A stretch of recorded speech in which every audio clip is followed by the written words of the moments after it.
মজাদার একটা বিকেলের নাস্তা নিয়ে চলে আসলাম। পিৎজা না, কিন্তু পিৎজার চেয়ে কোনো অংশে কমও না। দেখেন আমি কত সুন্দর করে আজকে এই নাস্তাটা বানিয়ে নিয়েছি। হাতে থাকা অল্প কিছু জিনিস দিয়ে আমি এটা সুন্দর করে বানিয়ে নিয়েছি। বিসমিল্লাহির রহমানির রহিম। আসসালামু আলাইকুম, সবাই কেমন আছেন? আশা করছি সবাই ভালো আছেন। আমি 2 কাপ পরিমাণ ময়দা নিয়ে দিলাম, আর 1 মুঠা ইস্ট এর মধ্যে দিয়ে দিলাম, স্বাদ মতো লবণ দিয়ে ভালো করে আমি এটাকে মাখিয়ে চাখিয়ে নেব। এটা বিশ্বাস করেন, পিৎজা যেরকম খেতে ওই রকমই খেতে হবে, ওই রকম না হলেও সেম টু সেম হবে। এত সুন্দর ঘরে থাকা জিনিসগুলো দেখেন, আমাদের ঘরে সচরাচর এই জিনিসগুলো থাকে।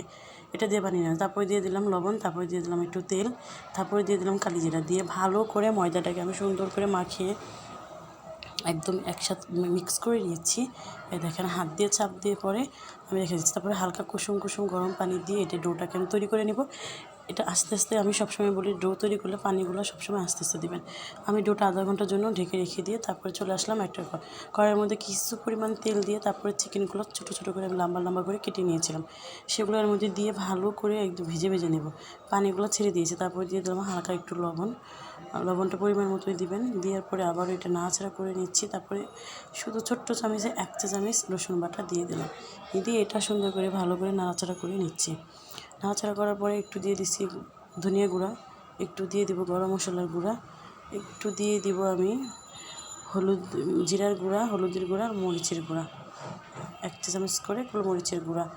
সব কিছু সুন্দর করে দিয়ে আমি এটাকে ভালো করে নাড়াচাড়া করে বানিয়ে নেব, ভেজে ভেজে নেব। তারপর দিয়ে দিলাম সয়া সসটা দেওয়ার পরে আবার সুন্দর করে এটাকে আমি ভালো করে নাড়াচাড়া করে নিয়ে নেব।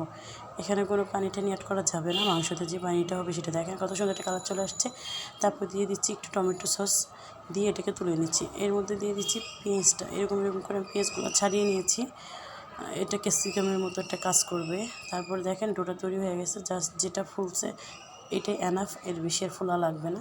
এটা আমি 2 ভাগ করে নিলাম, একটা বেশি আর একটু কম, কারণ যেটা বেশি পাট এটা নিচে থাকবে আর অল্প যেটা সেই পাটটা উপরে থাকবে।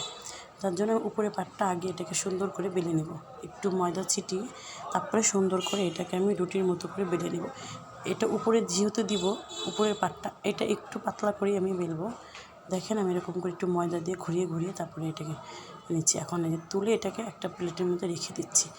আর দ্বিতীয় ডোটা দিয়ে নিচের পাটটা তৈরি করব। নিচের পাটটা একটু মোটাই তৈরি করব, এর জন্য একটু ডোটা এখানে বেশি নিয়েছি। এই দেখেন, তারপরে এটা আমার দোসা বানাই, এটার মধ্যে যে কোনো এরকম একটা সরানো কড়াইয়ের মধ্যে আপনারা বানাতে পারবেন। এইখানে আমি দিয়ে দিলাম তেল, দিয়ে আমি টিস্যু দিয়ে ভালো করে চাপচাপা করে পুষে নিলাম। তারপরে আমি প্রথম নিচে যে পাটটা দেবো, মোটা পাটটা, সেটা দিয়ে নিলাম। দিয়ে তারপরে সস উপরে ভালো করে হাত দিয়ে সসগুলো লাগিয়ে নেব। উপরেরটা কিন্তু আলাদা রেখেছি, মোটা যে পাট ডোটা সেটা কিন্তু আমি নিচ্ছি। তারপরে চিকেনগুলো এক এক করে চারপাশে দিয়ে দিচ্ছি। তারপরে পেঁয়াজের কিমাগুলো লম্বা লম্বা করে কেটে ভেজে নিয়েছিলাম, সেগুলো দিয়ে দিচ্ছি। তারপরে ছিল একটা টমেটোটা একটু পেকে গেছে, যাই হোক সমস্যা নেই, টমেটোটাই একটা একটা করে সব জায়গায় দিয়ে দিচ্ছি, সুন্দর করে বসিয়ে দিচ্ছি। তারপর দিয়ে দিলাম আবার একটু সসগুলো দিয়ে সুন্দর করে উপর দিয়ে এই চিজগুলো আমি ঘরে বানিয়ে নিয়েছি, আমার পেজে দেওয়া আছে, চাইলে আপনারা দেখে নিতে পারেন। এই চিজগুলো আমি বেশি দেবো না, অল্পই দেবো, তাহলে তো হয়ে গেল, কিন্তু এটা আরেক রকম। তারপর দেখেন পাতলা যে পাটটা, এটা দিয়ে উপরে এগুলো ঠেকে দিয়েছি, ঠেকে চারপাশ একদম চেপে চেপে চেপে চেপে আটকে দিয়েছি। তারপরে কড়াইটা চুলার মধ্যে দিয়ে একটা ঢাকনাতে ঢেকে দিয়েছি। দেখেন কী সুন্দর একটু ফুলা ফুলা ভাব হয়েছে, এত সুন্দর হয়েছে দেখেন। এখন আমি এটাকে এই পাশ থেকে ওই পাশ উল্টিয়ে দিব, সুন্দর করে আস্তে করে এটাকে ঠাস করে দেখবেন 2 পাট উল্টিয়ে দিব। এই দেখেন ঠিক এই পাশ যেরকম হয়েছে, নিচের পাটটা এরকমও হলে আপনি নামিয়ে নেবেন।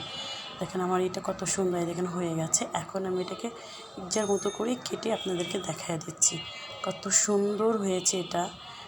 চিজ আমি কম দিছি, কারণ এতটা দিনে দেখেন, এই দেখেন ভিতরটা কত সুন্দরভাবে হয়ে গেছে।